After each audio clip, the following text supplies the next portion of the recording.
뭐 여당에서는 이 탄핵 청문회가 재판 관여 목적 아니냐라고 하는데 오히려 지금 여당이 재판 관여 목적으로 계속 질문은 안 하고 주장만 하고 계신 것 같습니다. 자, 이 사건은요. 박상용 검사가 위법 행위를 저질렀느냐가 핵심이에요. 그리고 거기에 대해서 우리 이제 증인분들이 나와 계시는데요.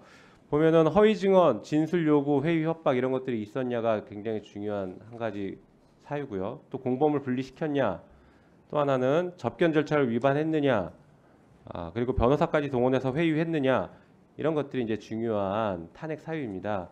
거기에 대해서 먼저 좀 질문을 하는데 질문을 드릴 건데요. 그 전에 다른 거 하나 먼저 질문 드릴게요.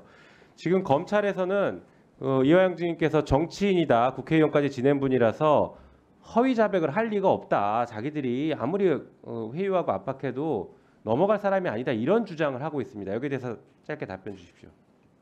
그때 당시 상황은 누구라도 인간이라면 누구라도 좀 견디기 어려웠을 것입니다. 제 주변 사람들 모두에 대해서 수백 회 압수수색을 진행하고 제가 듣기로는 제 사건과 관련해서 경기도에서 압수한 문건만 5만 건이라고 하는데 저와 관련된 주변 정치인을 포함해서 지인을 포함해서 저와 그동안 관계를 맺었던 심지어 저 처와 가족들까지 검찰이 압박해서 실제로 이 옆에 있는 지금 저와 같이 일했던 경기도 평화협력국장인 신명석 국장은 실제로 구속까지 시켰고 그 상황에서 그 모든 사람들을 다 구속시킬 것이다라는 압박을 했었습니다. 그리고 또 저에 대해서 별건의 별건을 수십 건 수사를 하면서 이 사건 등으로 저에게 징역 10년 이상을 반드시 살게 만들어 줄 것이다 이런 식의 압박이 있었기 때문에 제가 그 부분에 대해서 좀 애매하지만 좀 검찰 측에 협력하는 제스처를 취할 수밖에 없었던 그런 상황이 있었습니다. 네. 자, 실제로 검찰은 경기도 도청에 압수수색을 위한 사무실까지 만들어 놓고 장기간 압수수색을 진행을 했어요. 그것도 알고 계세요? 그건 잘 모르겠습니다. 그건 잘 모르세요? 네. 네. 자, 뒤에 이제 김강민 변호사 계시잖아요. 이거 짧게 하나 묻고 넘어갈게요.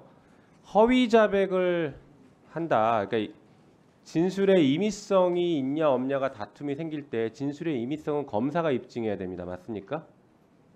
네, 맞습니다. 네.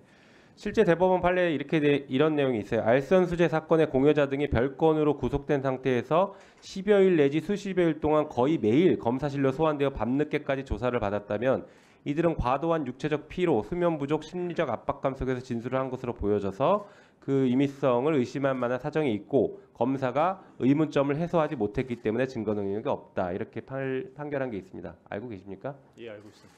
네, 지금 이런 사안들이 검사가 입증을 해야 되는 상황이라고 보시지 않으세요? 어떠세요? 네, 당연히 그렇게 생각합니다. 당연하죠. 지금 의혹을 제기했으면 의혹을 제기한 사람이 입증하는 게 아니라 검사가 입증을 해야 되는 상황인 것이죠. 네. 네, 들어가십시오. 자, 이화영 증인, 제가 조금 전에 얘기했던 박상용 검사와 관련된 여러 가지 그 범죄 의혹들 혹은 위법 의혹들 이 중에 하나만 인정되더라도 진짜 인권 옹호 기관이라고 하는 검찰청이 문을 내려야 될 정도로 중대한 사안이라고 보는데 어떻게 보십니까? 물론 그렇고 지금 의원님이 짧게 말씀하셨던 답변해 그 주십시오. 부분 모두가 다 해당되기 때문에 네. 이후에 제가 증언을 할 때 그 부분들에 대해서 구체적 증언을 하고 싶습니다. 그러니까 그 부분들에 대해서 네. 한 부분을 좀 잘라서 질문을 해주시면 네, 짧게 답변 제가 주시면 그 정황에 대해 제가 답변을 더 예. 질문 드릴게요. 자, 일단 공범 분리 먼저 좀 말씀을 드려보고 싶은데 이제 공범 분리는 검사실에 불러서 거기서도 분리를 시켜야 되겠지만 지금 여당에서는 저 대질 조사한 거다 이렇게 지금 자꾸 빠져나가고 있지 않습니까? 네. 실제 대질 조사가 이루어지지 않고 그냥 공범들 불러서 그들에게 편의 제공하고 했던 적이 있습니까? 없습니까? 아까 위원장님 소위 말하는 진술 세미나. 질문에서 말씀드린 것 같이 수십 차례 있었습니다. 그렇죠. 네, 대질 조사가 목적이 아니라 회유하기 위해서 그들에게 편의를 제공하고 밖에 사람들 만나게 해주고 전화도 하게 해주고 이렇게 제공했던 것들 아닙니까? 그렇습니다. 실제 그를 위해서 쌍방울 그룹의 회장이라고 하는 김성태 씨와 방영철 부회장 그리고 그 사람들을 보조하기 위해서 사건과 관련 없는 쌍방울 직원들이 검찰청에 거의 상주하였습니다. 네. 자, 보니까 우리 이화영 증인도 저희가 이제 전체 출정 기록을 받지는 못했고 일부를 받았는데 실제 이게 6월 30일 날 보니까 김성태, 방용철, 안부수 네, 이런 분들이랑 이화영 증인이 같이 조사를 받았어요. 1313호에서. 네. 이날 4시 만났던 거는 날짜는 정확히 기억 안 나실 수도 있는데 그런 적은 제가 있었잖아요. 기록을 갖고 있기 때문에 네. 그날 자, 있었습니다. 그래서 질문 드립니다. 이날 출정 시간은 비슷한데 돌아간 시간을 보니까 이화영 증인은 23시 17분, 김성태 23시 17분, 방용철 23시 17분 다 똑같은 시간에 돌아갔습니다. 혹시 이거 돌아가실 때 같은 차로 갔습니까? 뭐 당연히 같은 차로 갔습니다. 네, 어떤 차로 갔습니까? 구치소 측의 호송차로 갔습니다. 호송차? 예, 그 버스가 대기하고 있었어요? 그렇습니다. 그러면 그때 같이 돌아갈 때 이 공범들 간에 분리해서 앉았습니까? 아니면 같이 앉았습니까?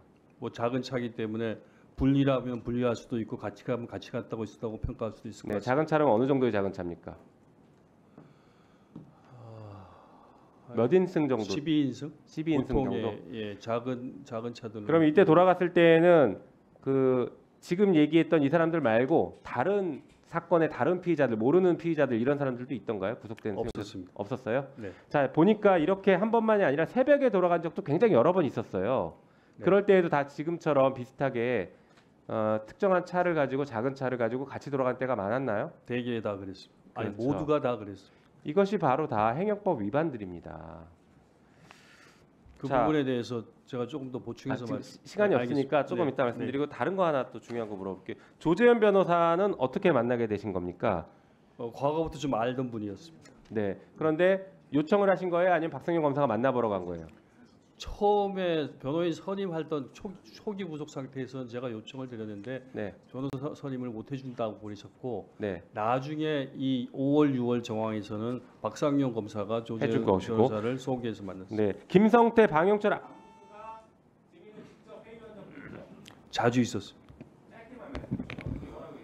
특히 뭐 김성태 씨는 여러 가지로 많은 그 압박을 했었습니다. 그러니까 예를 들면 자기가 뭐 그 거짓 진술을 많이 해가지고 나와 내 주변인들, 특히 이재명 대표에 대해서 결정적으로 불리한 진술을 자기가 다 해놓겠다. 이러한 것들이 준비되어져 있다. 어차피 저한테 뭐 개인적으로 부지사님 혹은 형님이라고 부르는데 부지사님이 뭐라고 하든 간에 이미 다이가 준비되어져 있으니까 어차피 이 상황에서 좀 빠져나가야 되기 위해서는 검찰의 비위를 맞춰주는 게 좋지 않겠냐는 식으로 김성태 씨가 지속적으로 박상용 검사께서 아주 여러 차례 10회 이상 김성태와 저 둘만 교도관 배석 없이 얘기할 수 있는 기회를 만들어 줬습니다.